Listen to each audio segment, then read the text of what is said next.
Right, ladies and gentlemen, thank you so much for coming today. And before I start, I'd like to thank Stuart Hyde for the nomination. Thank you, Stuart. I really appreciate it. So, my name is Alexandr Tokarev, and I am a third-year PhD student in psychometrics.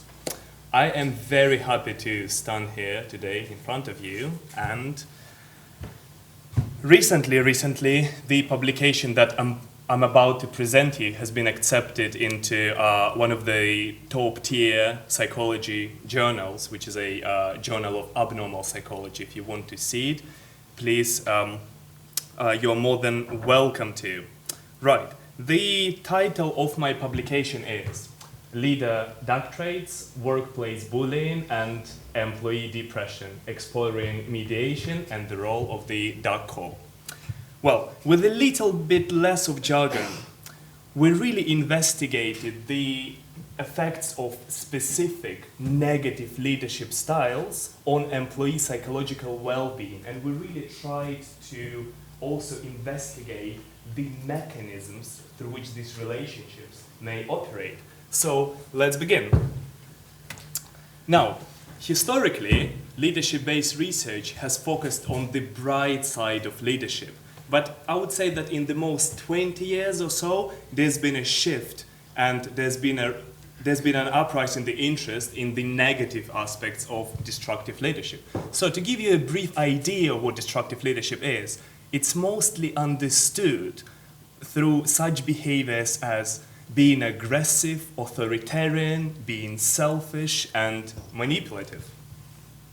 Now, there's a lot of meta-analytic evidence that basically suggesting that destructive leaders are really bad for employee psychological well-being, and these leaders are also very bad for the employee productivity. So we can make a sensible conclusion that destructive leaders are really bad for the organizations. Now, understanding of what makes a destructive leader has recently, in organizational and psychological literature, been associated with two dark traits, which are psychopathy and narcissism. So let's talk about these traits a little bit more. Well, let's begin with psychopathy. So there are different definitions of psychopathy, and what we've done, we've defined it by using perhaps the most prominent model of psychopathy nowadays. That's been developed by Robert Hare. And that model effectively says that psychopathy can be defined in terms of 4 personality dimensions. The first one is interpersonal relationships, and that is to do with manipulative and exploitative behaviors. The second domain is affective functioning. That is related to callousness, lack of empathy, lack of remorse and guilt. The third dimension is the lifestyle, and that is to do with impulsivity and seeking of immediate gratification. And the last domain of psychopathy is antisocial tendencies, and that is basically criminality. So, we can, one second please.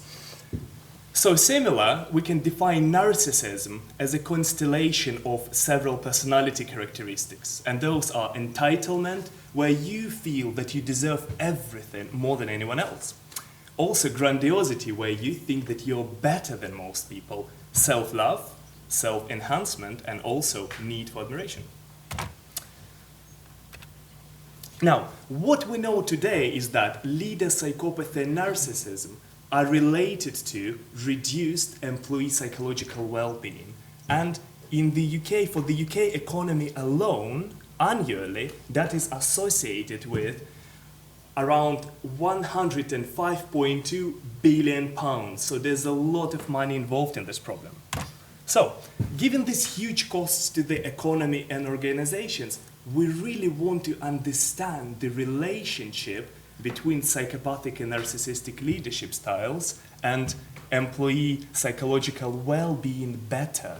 So for that, we basically need mechanisms. So far, most research only concentrated on simple correlations, but we need to understand why negative leadership causes detrimental effects in employee psychological well-being, we also want to make a unique contribution. There are only a few papers so far that have considered multiple negative leader traits together. So at this point in time, we're still very much unclear about the unique, relative, and also additive effects of different dark traits.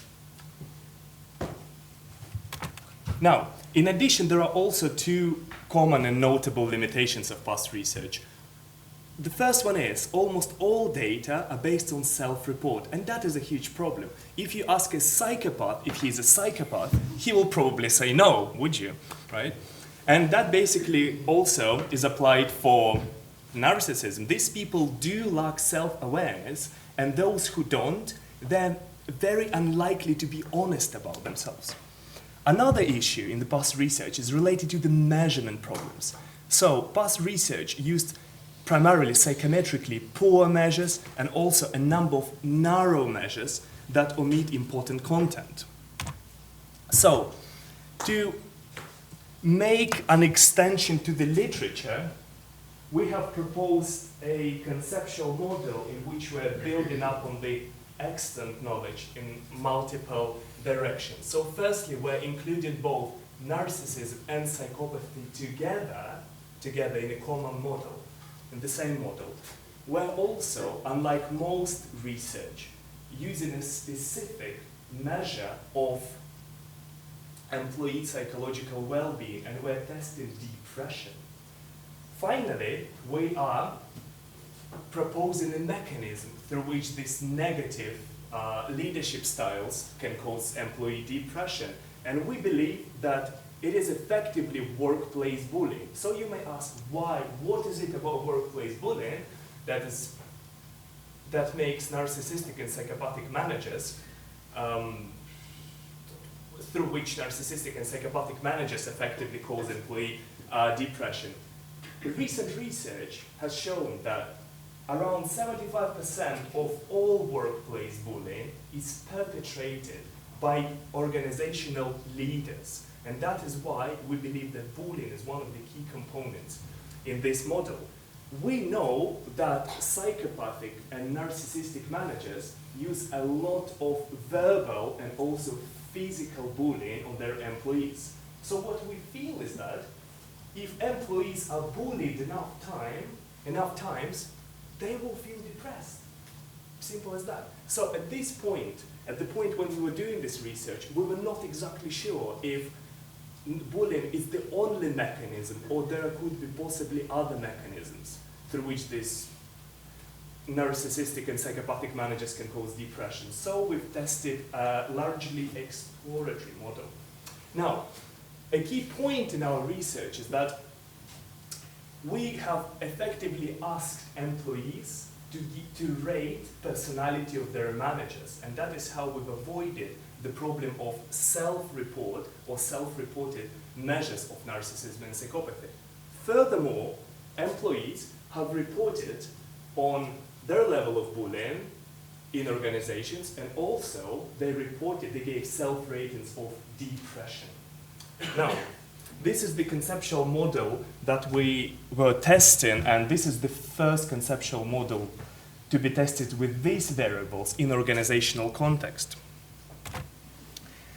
Now, let's talk about the methodology. So our sample consisted of 508 American employees from a wide range of occupations. 50% of those were males with median age of 36 years. Our sample, the good thing about sample was that it matched the American Community Population Survey 2015 precisely with respect to respondents' age and gender, and I would say ethnicity was matched to a slightly lesser degree, but you can see in the paper that our sample is very representative.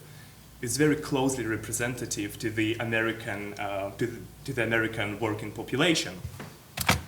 Now, We've also used robust psychometric measures to assess every single construct in our study. So for narcissism, we used the WBQ, which is a common and validated measure of narcissism.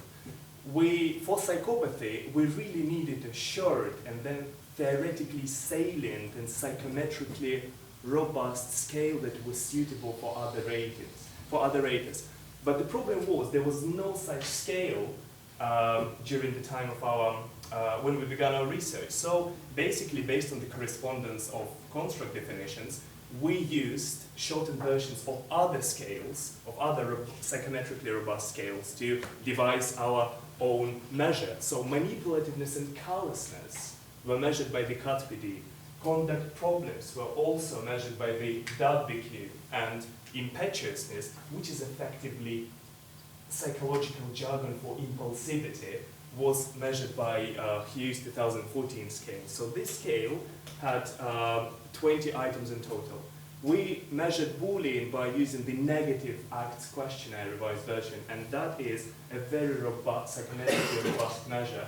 That, by the way, was developed by our very own Professor Hall in 2001. And we measured depression, employee depression, by using the Beck depression inventory. So, because our measure of psychopathy was new, we needed to validate it prior to any research. We have validated it successfully on a completely different sample, and we can confidently say that the content of our scale is representative of the Hare's four-factor model. We have good convergent relationships where our facets of psychopathy are very closely related and highly correlate with extant facets of psychopathy in other commonly used measures. Now, our measure of psychopathy predicts organizational outcomes well, for example, counterproductive work behavior. There are more details in the paper. Also, our measure incrementally predicts above another very robust scale of psychopathy that's called Levinson psychopathy scale. And finally, our model has very good confirmatory factor analytic fit and very high reliability. So, since we've developed it and validated it, please feel free to use it. Now,